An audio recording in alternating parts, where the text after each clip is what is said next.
उन्होंने ये कहा कि आप इस आंदोलन को वापस ले लीजिए।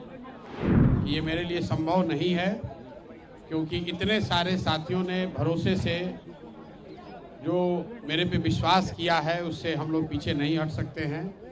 अब किसी भी हालत में मैं प्रशासन के कहने पर आंदोलन वापस नहीं लूँगा। आपको लाठी मारना है, हमको मारिए, हमको पकड़ के ले चलिए। बच्चों पर कोई लाठीचार्ज नहीं होना चाहिए। अगर पकड़िएगा तो फिर वापस आऊँगा और इससे भी बड़ा आंदोलन खड़ा करूँगा। जो आपने सुना, क्योंकि मैंने पब्लिक एड्रेस सिस्टम से ही बात किया,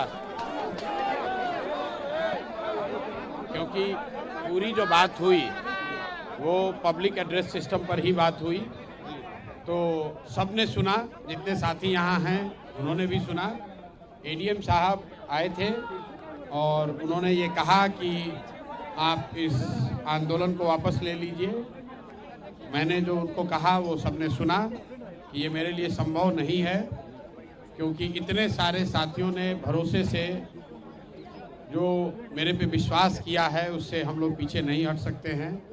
और ख़ास करके 29 तारीख को जो घटना हुई, जिसमें कि प्रशासन के कहने पर मैंने छात्रों को वहाँ से उठने के लिए कहा और उसके बाद प्रशासन ने उन बच्चों पर लाठी चलाया है, तो अब किसी भी हालत में मैं प्रशासन के कहने पर आंदोलन वापस नहीं लूँगा।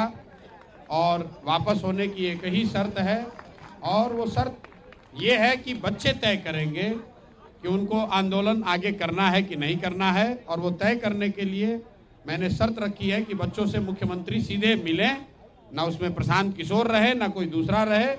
वो 5 बच्चों को चुन लें, ये 5 बच्चे जाएं, मुख्यमंत्री से मिलें, और फिर इनका भविष्य है, ये जो निर्णय लेंगे वो मुझे कम से कम स्वीकार होगा।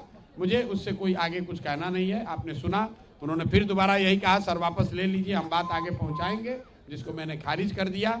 मैंने उनको ये भी कहा कि अगर आप ज़बरदस्ती करेंगे, आप पकड़ना चाहेंगे, तो उसके लिए कोई ज़बरदस्ती बल प्रयोग करने की ज़रूरत नहीं है। आपको लाठी मारना है, हमको मारिए, हमको पकड़ के ले चलिए।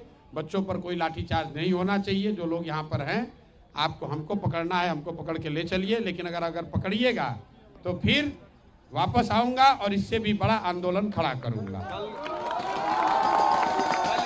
29 तारीख को हम लोग गोलंबर पर, जेपी गोलंबर पर हम लोग बैठे थे। बच्चों के साथ धोखा किया, पुलिस ने लाठी चलाई। उसका खामियाजा ये है कि गांधी मैदान का एक हिस्सा हम लोग कब्जा करके बैठे हुए हैं। और अगर प्रशासन ने फिर धोखा किया तो अगली बार पूरा गांधी मैदान कैप्चर करके बैठेंगे। अगर कल एग्जाम नहीं होता है तो कल भी बैठे रहेंगे?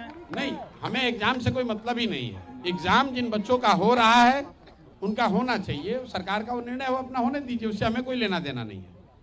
जिन बच्चों का एग्जाम पहले हो चुका है उनकी शिकायत है, बात उनकी होनी है मुख्यमंत्री से। और मुख्यमंत्री का अहंकार इतना है कि वो कह रहे हैं कि हम मिलेंगे नहीं, तो हम लोग की भी जिद है कि उनको मिलना ही पड़ेगा। और नहीं मिलेंगे तो हम लोग भी यहाँ पर डटे हुए हैं, जो करना है कीजिए। इतनी बात कह के हम लोगों ने खत्म करी है। उन्होंने कहा है कि वो ऊपर अपना बात करके वापस आएंगे। बाकी मैं अपने आमरण अनशन पर यहाँ पर बैठा हुआ हूँ, अपने साथियों के साथ बैठा हूँ और आगे भी बैठा रहूँगा।